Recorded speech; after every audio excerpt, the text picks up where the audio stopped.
Hello viewers, hey, this is the Car Doctor coming to you today with a quick tip for doing fuel pumps. This one on an 05 Silverado 1500. This happens to be a four-wheel drive crew cab. I am using the Delphi pump module. This one calls for an FG0392 pump assembly. It doesn't include the updated wiring harness because this one already came with that from the factory. So basically it's a straightforward fuel pump module replacement, and I'm going to see how quick I can bang this thing out. I do have the use of a hoist assembly, and I'm going to do it in a conventional manner, meaning dropping the tank. I don't know how much fuel is in it. The gauge doesn't work. The vehicle does run, but the gauge doesn't function. The gauge portion I tested, and the internal sender circuit is malfunctioning. So that's the reason we're replacing it. So there's an unknown on the quantity of fuel in the tank.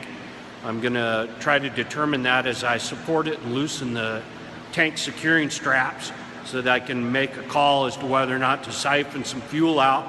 I definitely like to bring it down to at least half a tank or less for safety reasons.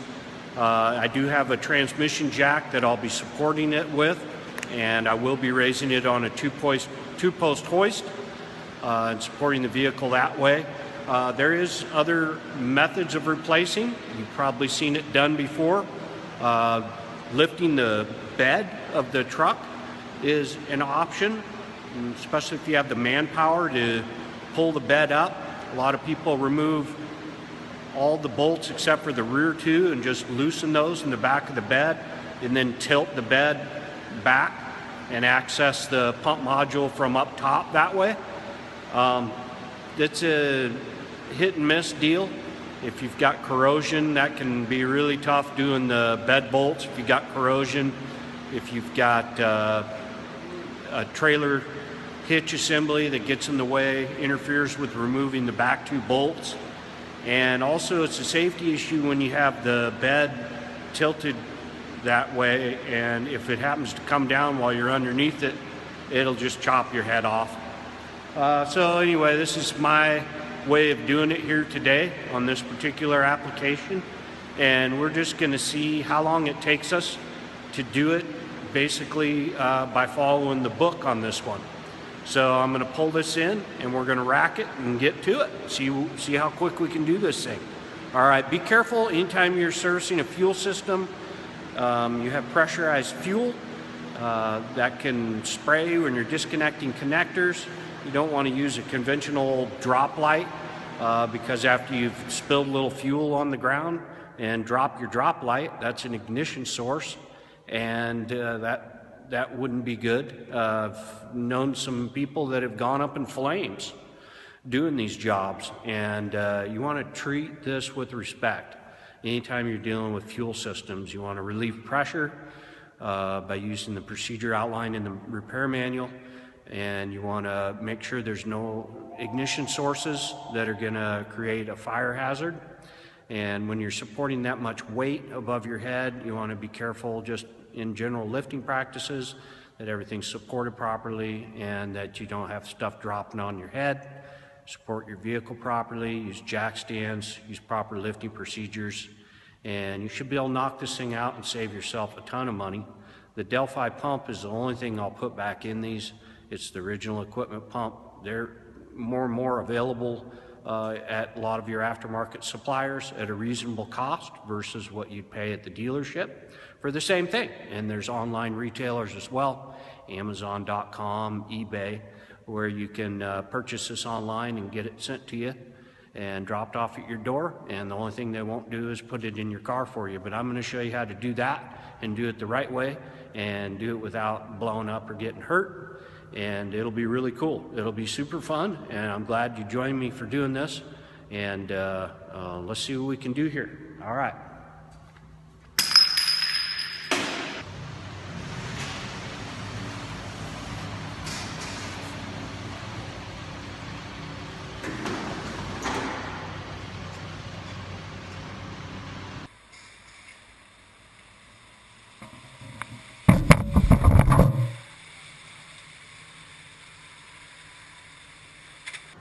roll my vehicle forward and set the rack. Anytime you're using a two-post rack, you want to make sure and get it set properly. Don't end up with a truck on your head.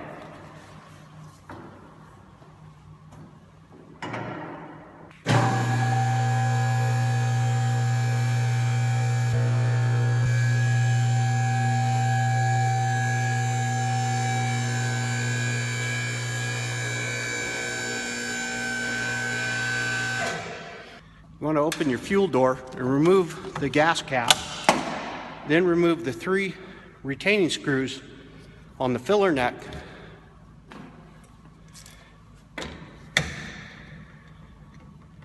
Take a 7/32 or 7mm socket.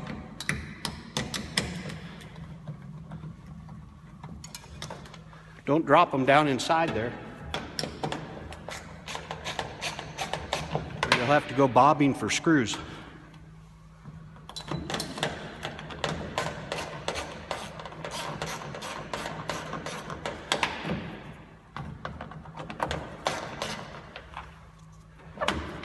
Now push my filler neck down in there a little bit, and let's raise it the rest of the way up.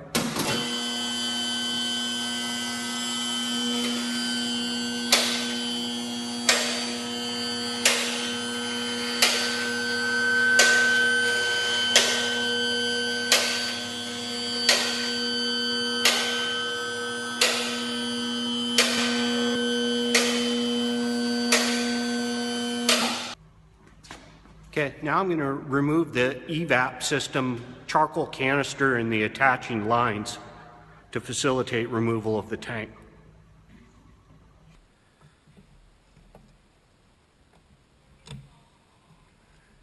Tom who?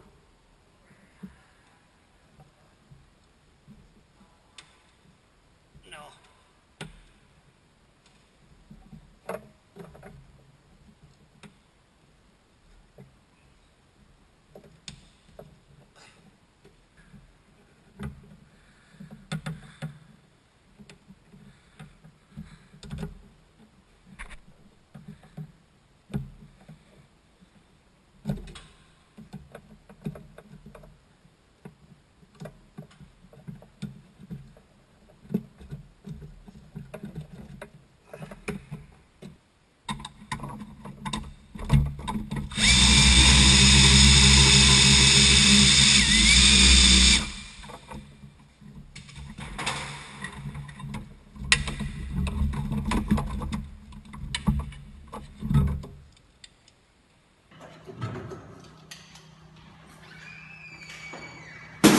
Disconnect the fuel line by depressing the 2 tabs on the back side of the blue plastic retainer clip, removing the clip from securing the coupler on the plastic portion of the line, and then removing the plastic line from the steel fuel line.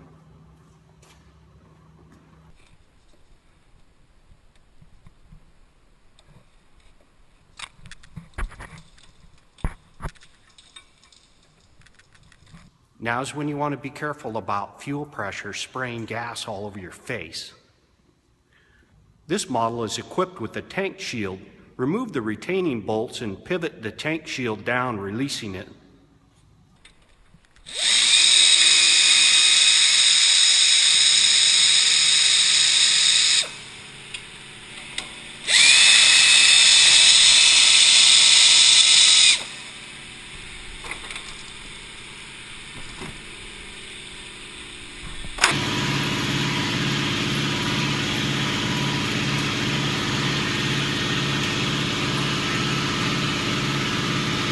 Support the tank with a suitable jack, then remove the 2 mounting strap bolts.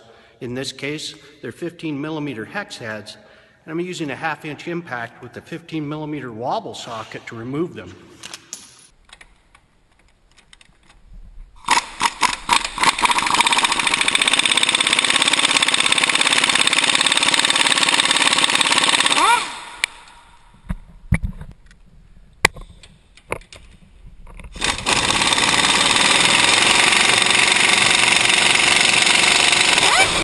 Now completely remove the 2 tank retaining straps.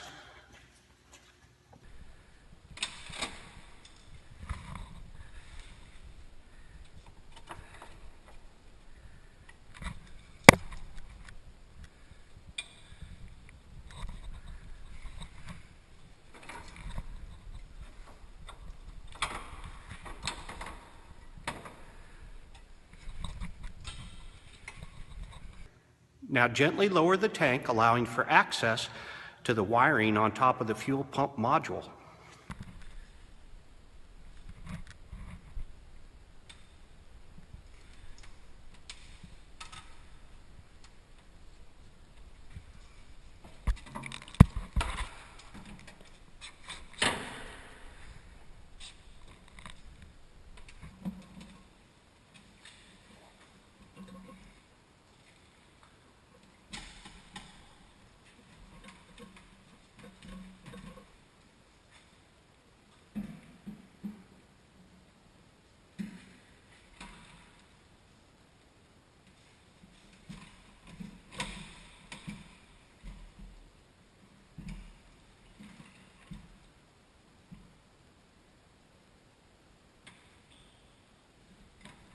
Well, so the fuel tank's just about empty, so it's my lucky day, and it's not going to require draining any of the fuel.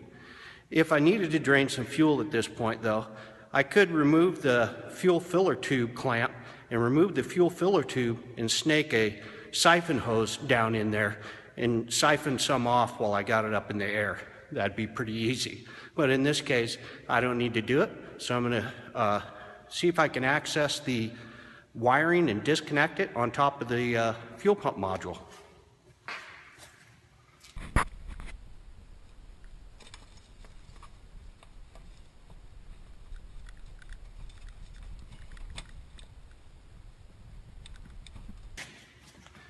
Now I just need to continue lowering it while I work the fill pipe back up over this frame rail and then slowly lower the fuel tank down so I can access the module and replace it.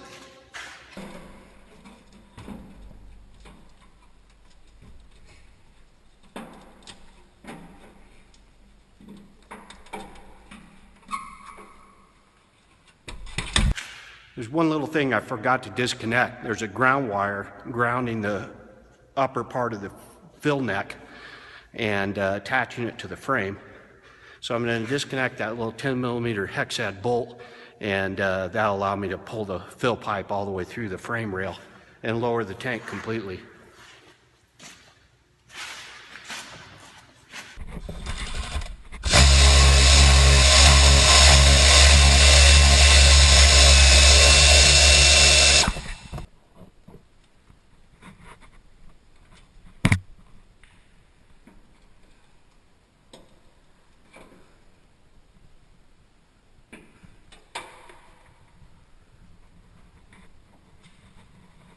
Okay, now I have the tank lowered enough to access the fuel pump module.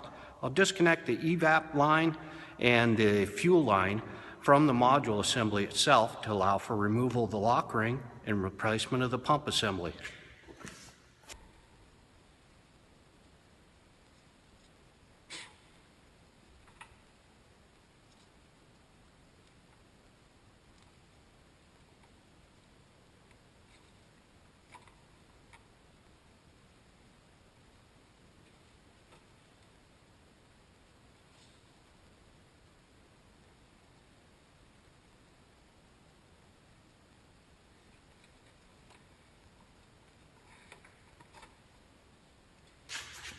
The main fuel line at the pump module will require a 3/8 quick disconnect tool to remove.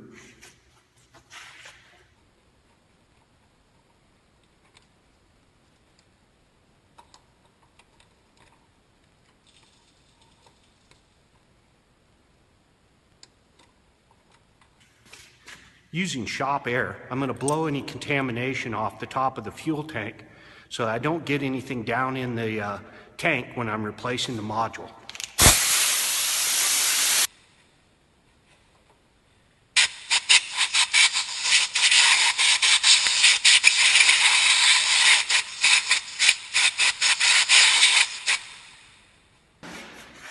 Now I'm just going to use a hammer and a big flat screwdriver and pop that retaining ring counterclockwise a little bit and release the pump out of there.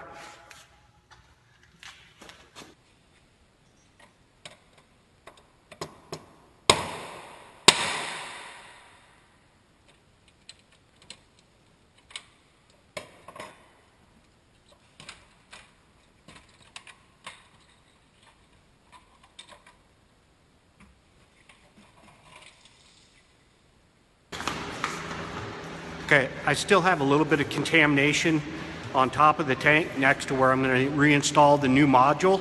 So I'm just going to take a shop vac and suck that dirt out of there. You want to be careful with this because you're sucking dirt along with fuel vapors into an electric motor, and that could be a recipe for disaster. So I'm just going to put a disclaimer here. You probably shouldn't do this, but I like to live dangerously, and I have insurance that my wife could collect on if I go up and smoke here. And so I'm just going to do it real quick and suck enough dirt off there so I can safely reinstall the new module without knocking a bunch more dirt down inside the tank. I don't want to do that. This is a returnless system, meaning anything that gets up past the pump ends up either going through the injectors or sitting on top of the injectors, and it doesn't recirculate back through the tank. It's a one-way trip. So contamination issues are critical on this system. You want to be real careful not to introduce any contamination into the system. There is a filter as part of the module, internal. There's a strainer, but you don't want to just rely on that. So anytime that you do have a fuel system open on this car, you want to take extra particular care not to introduce contaminants. And I never recommend using any type of stored fuel in a gas can or whatnot in these vehicles, because a lot of time there's contamination, including water and debris, in those cans, and you're just going to introduce it into your vehicle and introduce a buttload of problems. But I'm going to suck this out. I'm going to look down in there and make sure we don't have a bunch of contamination in there. If we do, I would just pull the tank down and empty everything out and clean it out and start fresh. So anyway, there's the scoop there.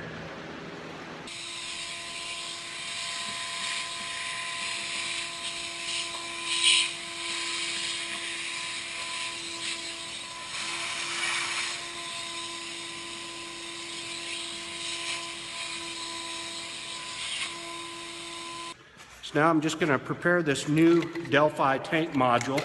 Sometimes they come with the float not attached, and you just have to clip it in here. And just be careful to get it straight and push it straight in. The first few I did, I was really worried about that plastic thing breaking. It's never happened, so it seemed to be pretty durable. And just make sure your arm is not bent or anything from shipping.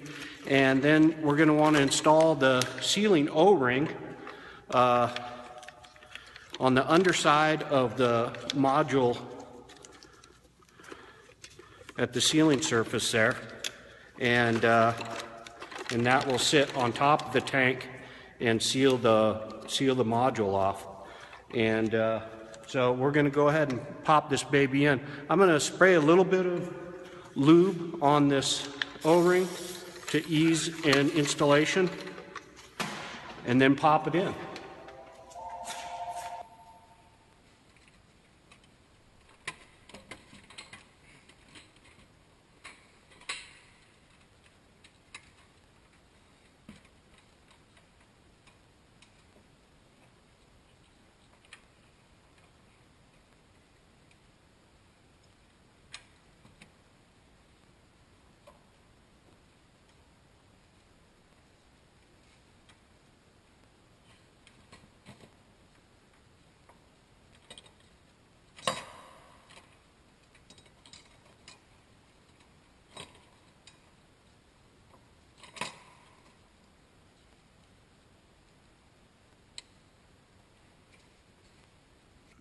Okay, so on reinstallation, we want to index the module properly.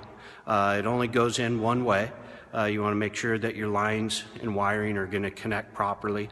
And also, I'm putting the O-ring down in the little sealing groove on top of the tank and then depressing it. Some applications have a larger O-ring type seal that actually has to go down in. It's a molded seal, and it just requires a little different manipulation and installation. Also, the sender or the module assembly is spring loaded, so that you'll need to gently apply pressure and hold it down while reinstalling your locking ring that secures the module into the tank. So we get the locking ring beginning on all the little catches, and then I'm going to drive it down with the screwdriver again, reconnect my hoses and my wiring, and reinstall the tank. So I'm just reversing the rest of the procedure that we used on removal to reinstall it. And if I had drained fuel, I would go ahead and refill that. And if I did have any codes for like fuel tank pressure sensor or evap codes, and the pump was addressing those failure issues, I would clear the codes as well, and should be good to go. All right, well, I hope this video was helpful, and I just again encourage you to be real careful.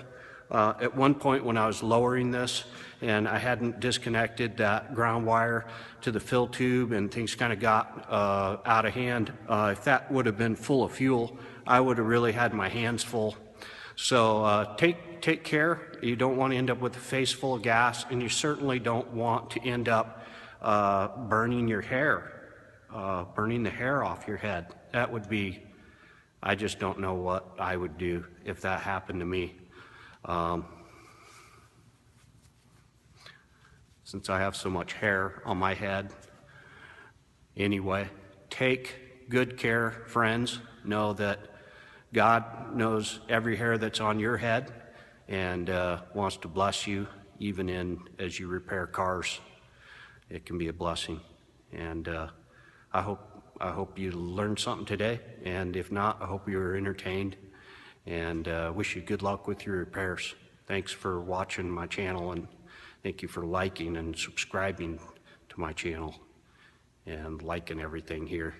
Hope you like it a lot. All right. Have a good one.